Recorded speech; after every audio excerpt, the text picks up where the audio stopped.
Can you believe we're this close to the Riverdale season finale and we still know nothing? Like really, not one question has actually been answered in any meaningful way. But as we do around here, let's try and make some kind of sense of what's been going on in Riverdale. At this point in the show, the actual story or whatever is really just between Betty and Jughead. So let's start with Betty. But before that, really quick, this video is brought to you by Skillshare. Skillshare is basically a huge online community where you can learn pretty much any skill you could ever want to, hence the name. Now, I get a lot of questions from you guys, mostly questions like, why is your voice so annoying? But also, I get a lot of people asking me how to start editing their own videos or how to learn animation, how to learn motion graphics, that kind of stuff. Well, Skillshare is the place you want to go. They have all kinds of classes about how to learn Premiere Pro or how to design animated characters, or you can even learn how to do motion graphics like on YouTube. Now get this, the first 500 people who click my link below and sign up to Skillshare get 2 months unlimited access for free. And then it's just $10 a month after that. And it's not just creative stuff, okay? They got business classes, finance classes, self-improvement classes, really anything. So if you're ready to start learning that skill you always wanted to, this is your chance. Click my link below, sign up, and get started today. Okay, back to the show. So last time we talked about how the main reason why Betty's mom and Cheryl are so into the farm is that they think they can somehow talk to their dead family members thanks to Edgar Evernever. But then, right from the beginning, Betty gets another piece of information. Her mom is trying to divorce her dad. Now, despite all the many reasons she'd be doing this, like the whole Black Hood thing is probably somewhere near the top, I would assume, somehow Betty knows that this can only mean one thing.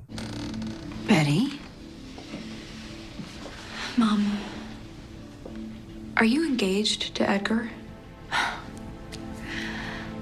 Edgar and I have a deep understanding of one another. Hey, whoa, that's enough, Mom. Hey, I didn't ask for this, okay? It's just a yes-no question. I don't want to hear nothing about how deep nothing is right now, okay? Later on, Betty gets an idea and takes a peek at Evelyn's school file. And wouldn't you be shocked to hear that Evelyn might be keeping a couple secrets? She's been repeating her junior year, enrolling in different high schools, pretending to be 17 for over a decade. I mean, sure, I guess that's a little weird, but like every kid in this show's pushing 30 now, so I don't see what the big deal is. But then, in typical Riverdale fashion, things get even weirder. Betty, I followed your paper trail. You were right, Evelyn is much older than she appears. 26 to be exact. I also found this. Evelyn is Edgar Evernever's wife, not daughter. That's right, Evelyn isn't Edgar's daughter, but actually his wife. Although they are in a cult, so maybe she's both, who knows? So Betty goes down to the farm to confront them about this information. But if you thought things were bizarre already, well, let me tell you, just sit right back, enjoy whatever this is. You can't marry Edgar. He's already married to Evelyn. You think I don't know that? There are no secrets here at the farm. Join us. Join us, Betty. We welcome you.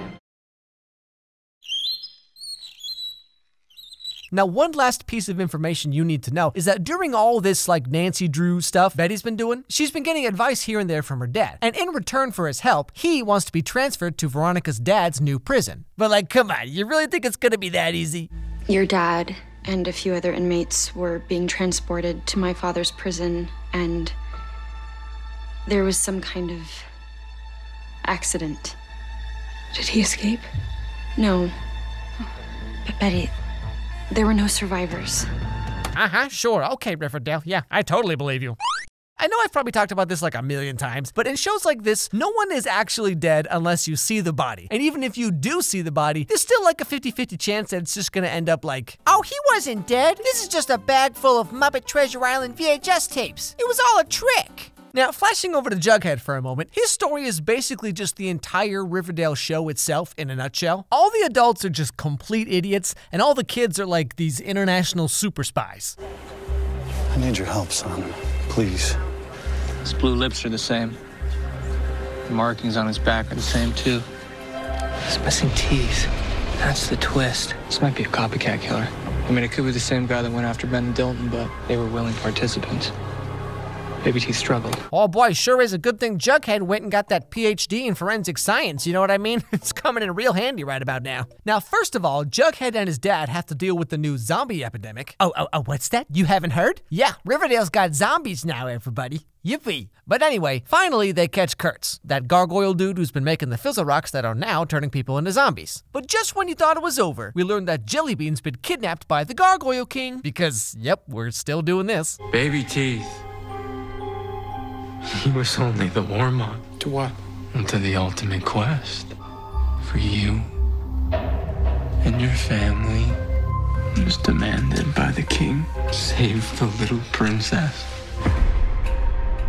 Jellybean? Now, of course, Jughead and his parents want to find Jellybean, and they keep trying to get information from Kurtz, but all he does is just kind of giggle to himself, and he's not really being much help. But there's a much bigger question we gotta answer right now. Why are all their placemats on one side of the table? Like what, they're all just sitting on each other's laps eating breakfast every morning? Like what's going on with the Joneses over here? Anyway, so Kurtz offers to tell them where Jellybean is, but first, they have to play one last game of G&G. That's right, everybody, the town sheriff, with access to all the police stuff, Gladys, who has her own gang of who knows how many people, and Jughead with his hat have no other way to find Jellybean except playing a board game. Makes perfect sense to me. So this G&G game takes them on different quests, you know, like a fake robbery at Pop's or a fight to the death with Penny Peabody.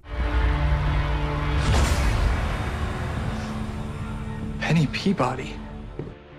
Your weapons will be the sign. Okay, just hold on here. Can we just take inventory for a second? So we got two 45-year-old ladies fighting each other with Ninja Turtle weapons? I swear, this show doesn't even have a writing team anymore. It's just like an 8-year-old kid on bath salts filling out Mad Libs. Once upon a time, Jughead and his parents had to play a board game to save Jellybean. Then, their mom has to fight Penny Peabody with Ninja Sai. And in the end, Jughead gets locked inside a refrigerator. By the way, there's no joke here. This is literally just the show. But in the end, of course, they win and they get Jellybean back and everything's fine. So anyway, after all this stuff happens, everyone gets together and they're all talking about everything that's been going on. And that's when Cheryl walks in, as Cheryl does. Sorry to interrupt your no doubt thrilling catch-up, chums, but as you know, junior prom is this weekend. The theme is fire and ice, and naturally, Tony and I are campaigning to be the most captivating prom queens the school's ever seen. Prom? Why would they go to... Oh, that's right. They're in high school. You know, between running a secret speakeasy and beating up 10 guys in a boxing match and going on a manhunt for a serial killer dressed like a tree, it must have just slipped my mind. But anyway, so here's where Jughead and Betty's stories converge. Jughead and his dad are looking through the junkyard where the gargoyles used to live, I guess, and that's when Jughead finds something called the Gospel of the Gargoyle King. So in this book, there's a bunch of unimportant information, but it does explain how to summon the Gargoyle King, which can apparently only be done at prom. How convenient. After the false prophet is sacrificed, the Shire will have a bacchanal to celebrate the coronation of the Griffin Queen. Does that sound like any imminent school event to you? Junior prom? So Betty and Jughead come up with a plan to use Betty to catch the Gargoyle King once and for all. And then we skip ahead to prom night. Now, out of nowhere, Betty gets a mysterious letter from the Gargoyle King telling her to meet him alone somewhere in the school. And when she does, she comes face to face with the Gargoyle King himself. What do you want? Who are you?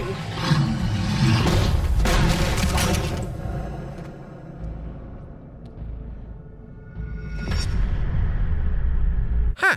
Well, I'm shocked. Yeah, so the Black Hood is back and chases her around the school. She gets locked in a closet. Things aren't looking so good, but then the Gargoyle King and the Black Hood suddenly vanish. And in the end, to protect herself and her mom from the Gargoyle King and now the Black Hood, aka her dad, Betty decides that her only choice is to stay at the farm. Just what Edgar Evernever wanted all along. Now, as for Archie, there's really not a whole lot going on with him. He's just boxing and then more boxing, and that's basically all he does right now. And Veronica, for whatever reason, is just going around telling everyone her Google search history. Brawny young men, shirtless and in shorts. You'd be surprised by what I know about hot, shirtless, muscular bruisers.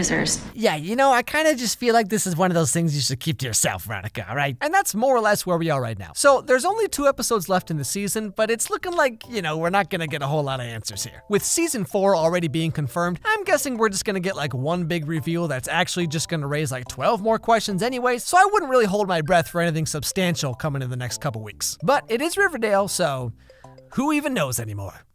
You know, it's kind of hard to believe that in just, what, a couple weeks, I guess, we're going to be at the very end of Riverdale Season 3. And I mean, Season 2, you know, like, I made a whole bunch of videos about it, of course, that's where my channel got started, and like, having it go from Season 1, where it's just like a simple, like, mystery whodunit type thing, and then going to Season 2, where suddenly it was like Black Hood and all this, like, things were getting really out of control, and in Season 3, where things are just like beyond comprehension. And now the Black Hood is back, and it's like, it's just all one continuation of season 2, technically, you know?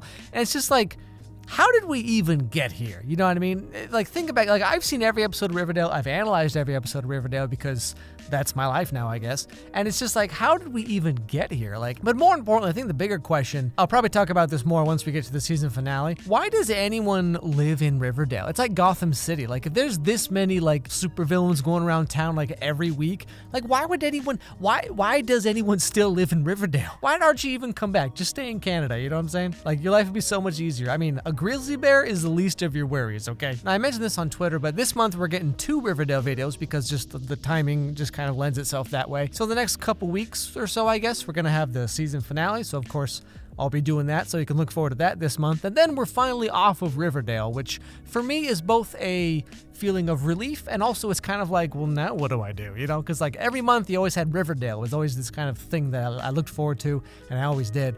And now until October or whatever of this year, it's like, I got this, you know, I have a whole week that's opened up every month. I got to figure out what to do. So I don't know, we'll try and do something. Netflix is always bringing out good stuff. I still have to finish Twilight, I guess. I'll probably end up doing that.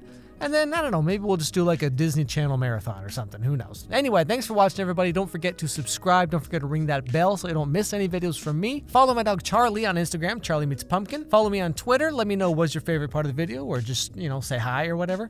And above all else, everybody have a great day, and I'll see you all next time.